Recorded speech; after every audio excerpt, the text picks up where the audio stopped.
За да воюваме, за да побеждаваме, на нас ни трябва Божието всеоръжие и меча на духа.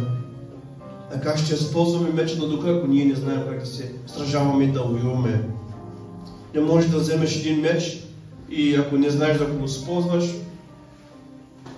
първата битка веднага ще бъдеш убит. Така е духовната сфера. Ако ти не знаеш как да използваш Божието Слово и твоите молитви, които са като стъпи, пробиват и пронизват, врагът ще те съсипе. 5 стих се казва, Немия продължава.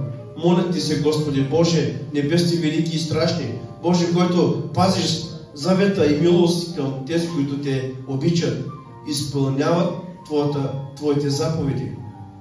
Дано ухото ти сега бъде внимателно и очите ти отворени, за да слушаш молитвата на Твоя слуга, който принася пред Тебе ден и нощ.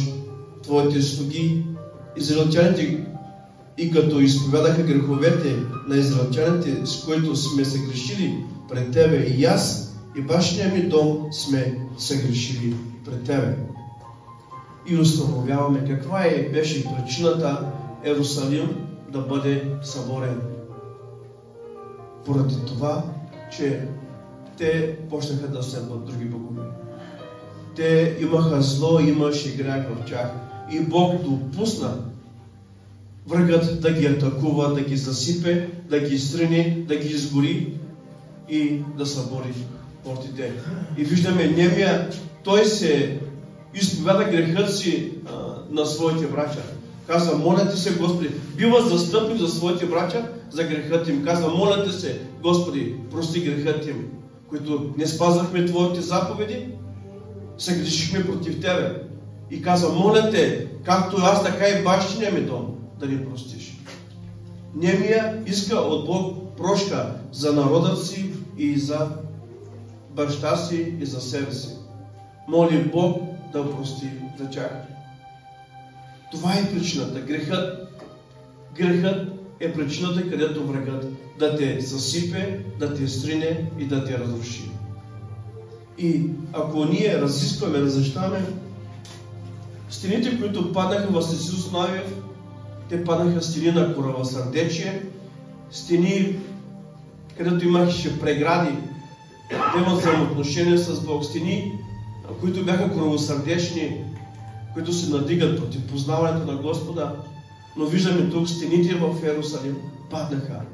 Защо, ако разискваме, разъставаме правилно и трезно, Бог да ни даде откровение върху това, което разискваме? Какво ни говори? Иерусалим е Божия дом. Ние сме Божите деца. Защо? Какво означава стените да бъдат съборени, изгорени, вратите отворени и изгорени? Поради нашето непокорство и нашето непослушание, тези стени, представете ли си вратата на църквата да бъде изгорена, съборена, какво означава това? Че врагът всяко едно време може да влезе и да излиза. Ние, какво означава стената? Това те предпазва. По това време историята гласи, че дигаха стените, за да може да бъдат предпазени от врагът, да не ги атакуват, да не ги нападне. И като дигаха стените, те бяха защитени. Те се отделяха от врагът. Не можеше да влезе врагът в тяхния стан. Не може, както ние сме изградени, не може никой да влезе, ние сме заградени и вратата е при нас заключена, никой не може да влезе, но ако вратите са паднали, стените са паднали, всеки може да влиза и да излиза. Така ставаме лесна плячка и лесно врагът може да не напада, да не засипе и разруши. Какво, на къде ме вода? Следете думите.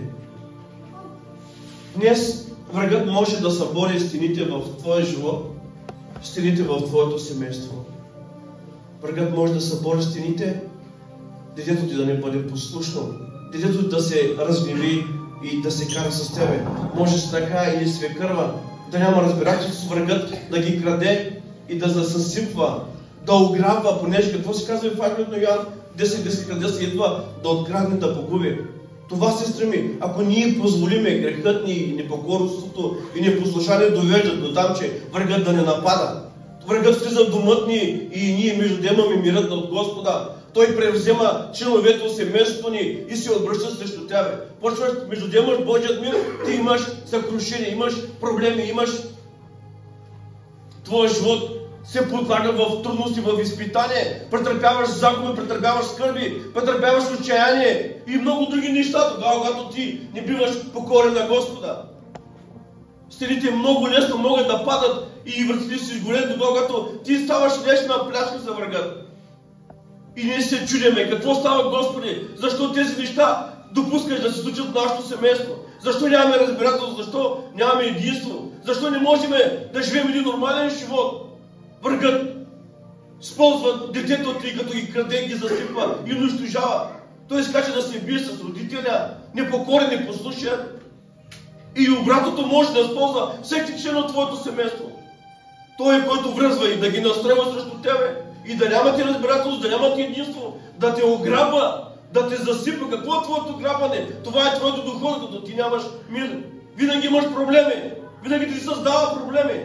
И това ще ни падат. Това ще ни горят. Казва, в укор и тегло бяха народа, поради това, че ни бяха непокорни и послушни на Господа. Ето това ние, Библия казва, противете му се, той ще бяга от вас. Ако ти му позволиш, ще дойде, ще те засипе и ще те разруши. Ти трябва да му се противиш. Ти трябва да вземеш Божите все оръжие, за да може ти да воюваш с него. И как ние ще можем да воюваме, като ние не се молиме? Как ще можем да държиме семейството ни здраво и спокойно, като ние не се молиме? Ние не воюваме за тях. Докато ние не воюваме, врагът превзема територии и ограбва мирът ни, радостта ни, децата ни, внуците ни, съпруга, настройва срещу тебе и разграбва твоя дом. И в твоя дом няма разбирателство. Това означава, че ти си ограбен. Това означава, че ти си ограбен, ако няма разбирателство в твоя дом. И какво правиш? Какво правиш? Ти постиш ли? Ти молиш ли се и колко време отделяш ти да се молиш? 10 минути, 15 минути. А може би сядем да сме в TikTok, в WhatsApp, в Instagram и Facebook и какво ли не? Отделяме толкова много време, врагът не превзема и цял ден биваме взиртени в това, отколкото ние да се молим, да воюваме, стоейки на колене, да изискваме Божията намеса, защита, протекция върху нашите семейства.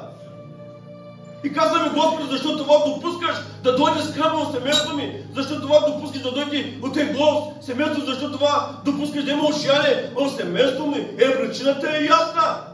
Причината е ясна и ние не се молиме. Ние не бдим, ние не постоянстваме, ние не изискваме. И казваме, защо това не се случва? Врагът ни разболява децата ни. Поради това, че ние не правиме нищо, ние не се молиме, ние не простим, няма протекция, няма защита, няма издигнати стени, да не може врагът да влезе вътре. А ние го допускаме най-нормално да си влезе, като ние му отварим вратата и той си влиза и превзема, краде, засипва, унищожава. И казваме, Господи, защо това не се случва? Причината е ясна, като ние не се покоряваме, ние не вършиме волята на Бога.